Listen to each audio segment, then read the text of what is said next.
台車咧發生4車連環相撞，咁樣司機係毒駕。吓？係啊，吸食電子煙。所以而家台車達到報廢嘅程度。咪先嗱，你咪亂講嘢啊！呢個係你定性嘅定係交警定性噶？交警定性出咗認定書嘅。有呢啲壞習慣嘅朋友，警醒啦吓！你台車係喺第幾台中間？我台車係最後一台。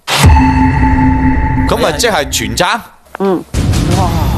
因為而且係我4樓嘅，就俾個人刮花咗個車尾嘅，少少問題就資料發翻我車尾咯，就建議我去佢親戚嘅維修廠就噴翻漆，咁樣間維修廠係冇噴漆嘅，即係都係委託第三方去噴漆。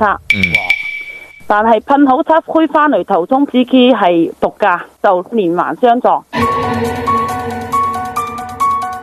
因為而家追責啊嘛，19年海味稅佢係值幾錢？但係冇子嘅叔叔同我哋評估咗一個11萬幾。車損佢係保你幾錢嘅呢？14萬幾。咁呢個就有依據啦。但係呢，車有折舊噶。保險嘅嗰個車損呢，已經折咗舊啦。嗱，大家咧可能會有少少嘅錯亂，就係話毒駕保險仲可以賠，唔係保險賠，係人哋賠翻俾佢。保險佢賠嘅。咁另一方面呢，就係話唔好問我哋個市場價啦，因為你台車係本身係唔需要賣噶嘛。咁我嘅損失邊個嚟賠呢？係咪？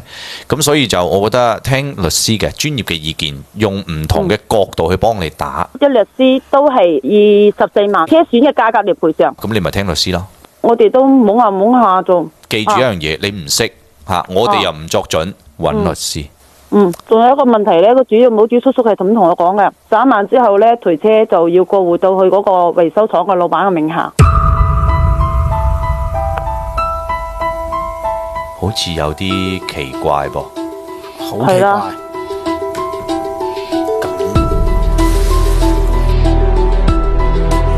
你有冇留底啊？個冇子叔叔同你講嘅呢啲嘢？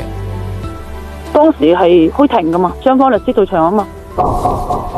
玩到咁大，咁嘅咩？咁你律師點講啊？亦都冇提出反對意見，亦都冇回答佢嘅問題。你個律師係點翻嚟噶？即係我細佬老婆啊，佢嘅朋友介紹嘅。所以我哋都而家都係懵下咯，唔知點嘅。冇理由咁，你請律師翻嚟做咩啫？就係咯。咪就係咯，咁你問佢咯。你要唔要而家打電話俾佢，同佢一齊直播啊？我都冇律師電話，因為律師係我阿嫂請嘅。哇！呢樣嘢，喂，我哋唔係好方便。係咯，而家升級到已經超出咗我哋嘅範圍咯。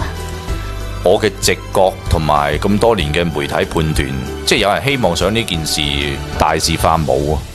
係啊，我知道。而家最後一句說話就係你揾翻個律師，同你細佬一齊講。你細佬都已經有老婆咯，咁大個人咯。即係人哋個老婆都自己去請律師咯。你睇翻佢呢個委託書係點寫嘅？仲有呢，就係呢類咁樣嘅事情嘅話呢，一碰到有咁樣嘅觸覺，你覺得唔對路呢，其實我覺得你可以跨區揾律師嘅。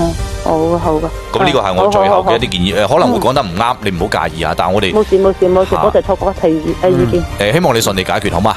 好嘅。